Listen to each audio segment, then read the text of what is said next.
Hey, welcome back, knife nerds and everyday care people. It's your boy, the Big Canucker here, and coming at you with another knife review. Um, you know what? This is a knife. If any of you guys want to hack up a cow or a small whale, maybe even like a brontosaurus, this is the one for you. Man, oh man, she's a big ass cleaver. The Artisan Cutlery Osprey with the black G10 handle.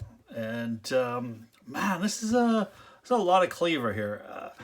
As a knife collector, I would like to get one of, I guess, at least one of all the knives that I see out there. And this is the only cleaver style knife that I have. I know there's like the Gerber Flattron and there's a bunch of other ones out there, but I ended up picking this one up off of Massdrop Canada and getting a pretty smoking deal on it. I think it was around $55 Canadian, which is not bad. Had a look online and they're about 60 bucks American right now, just on Smoky Mountain Knife Works. I just had a quick look on there and seen one there for $59.24, or just a shade under 60 bucks. Now this is a really big knife. Now let's just have a quick look here. The one thing I totally forgot to do, folks, is I completely forgot to grab my knives that I was going to use as a comparison. So let me open up my little case and grab a couple of things here. How about Paramilitary 2? You can see that it's got some size on the Paramilitary 2. And let's just go with, how about this Native here too as well. You can see that it's got some size over the Native. So now the PM2 is the big daddy of EDC. It seems to be the blade that everybody compares their EDC blade to. So you can see that you've got some big blade here. All right, now let's go over some specs here in this Artisan Cutlery Osprey. So now your running blade length is about 3.94 inches, so just a smidge under 4 inches. You know, it's a lot of blade, and it's a real beefy too as well.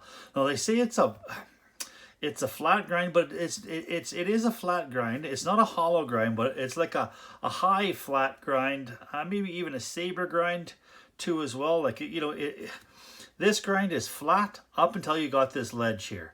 So now to me, a flat grind is flat from there all the way to the top. That seems to be what I think a flat grind is. But this one here, but it's not hollow ground. Like, it's completely flat here too as well. So I know they did some really nice work on this blade.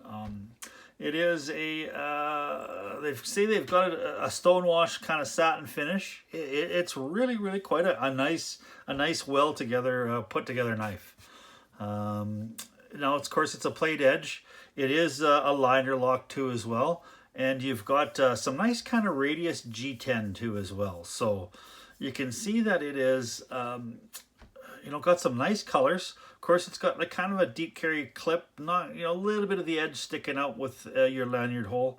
And it looks like you've got some off-center pivot here too as well. Now, a lot of people don't seem to like that. They kind of equate that. Now, I see this here. This is the Artisan Cutlery symbol here on the blade. Here, when you put it on this pivot, it does remind me a lot of the swastika. I'm just telling you, that's when I first look at it, that's what I think. I know my brain looks at it closely and says, that's not a swastika, but if I glance out of the corner of my eye, that's what it looks like. So, I don't know, Mr. Artisan Cutlery CEO. Maybe you might want to kind of keep this on your blade if that's your logo, but perhaps maybe take that out. It's just my 2 cents. That's what I kind of want to give to you. Now, all right, overall length is 8.98 inches, so just a smidge under 9. Your close length is 5 inches, and she's coming in at a really beefy 6 ounces. So she's quite a heavy blade.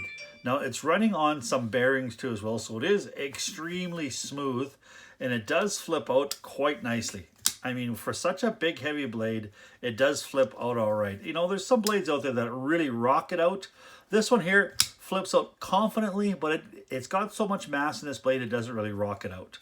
Now, the one thing, because there is lots of mass in this blade, it is a guillotine. I don't know, it seems to really fall shut. So if you're not careful, look out. You could, I'm not gonna say maybe, I don't think the weight of this blade will hack a finger off, but it'll spoil your Sunday because you've got a cut on your finger. It's a D2 blade with around 58 to 60 HRC. I was able to put a wicked nice bevel on here with my KME system. You can see it mirror polished, really nice. That's the one thing I really like about D2 is it puts a really nice edge on there. Now, oh, look at that. Look at that. It bit me here. Oh my goodness. Just see, you gotta watch out. It is so damn sharp. I didn't even notice that it cut me. It just snipped my finger, and yeah, oh well. That is one of the things. If you are a knife, see, that's what I did. I actually had my thing like that, and I closed it, and it just caught it. I didn't have it out of the way. That seems to be what happened to the big Canucker here. So watch out, these things can bite you. Now it is made in China, but the fit and finish on it is quite nice. This is the only artisan cutlery knife that I own, but from the looks of online and the reviews that I've gotten, it seems like their fit and finish is quite nice. I noticed the blade came very centered. It was well lubricated. It just seemed like it was, you know, they're doing a great job out there at Artisan Cutlery. Now, I don't know if Artisan Cutlery, sorry about that, I'm just trying to get that all tightened up myself here, stopped up myself, but I don't know if Artisan Cutlery builds these knives themselves, or if they have, like, you know, Wee Knives or somebody build them, or even Kaiser Knives or anything like that. But they seem to be doing quite a good job with the build. Now, your clip here is left or right carry. It is only a tip up, which I really like. Tip up is the way for me to go too as well. And of course, you've got the lanyard hole. Now, because this is kind of a cleaver knife here, you don't have, it's not completely flat, so there is a little bit of a piercing edge on there, so you can kind of get into things if you want.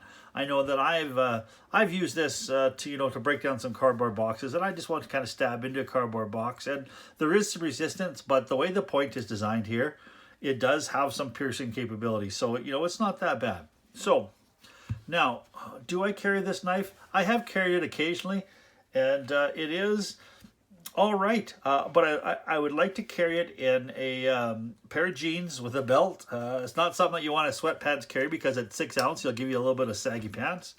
And it is quite wide in the pocket. So when you do put this in your front pocket, be prepared to sometimes have to pull it out if you've got a big fat wallet in there at the same time. Just realize that this is probably close to 2 inches wide. So that is going to take up some of the pocket, but it is, you know what, you know, it goes in your pocket this way, so you are going against that side. The flipper tab doesn't stick out that much, but it has been very decent, but kind of weighty to carry. So a big Canucker score on a scale of 1 to 10, I'm going to probably give this knife a 5 out of 10. Fit and finish is good. Fidget factor is decent, but it's going to lose points that it is a very specific type of carry, and it's got the 6 ounce weight, and it is a little bit of a finger cutter, as you can see here. So that's my big Canucker score. Now, thanks so much for stopping by. I really appreciate it. If you like what you saw, please give me a thumbs up and give me a like. You know what, it helped me please spread my voice. Now, everybody out there, please stay safe. Listen to the experts in the time of the, you know, the COVID-19. They know what they're talking about. Keep your family safe, and keep your stick on the ice, the shining side up. This is the Big Canucker saying adios.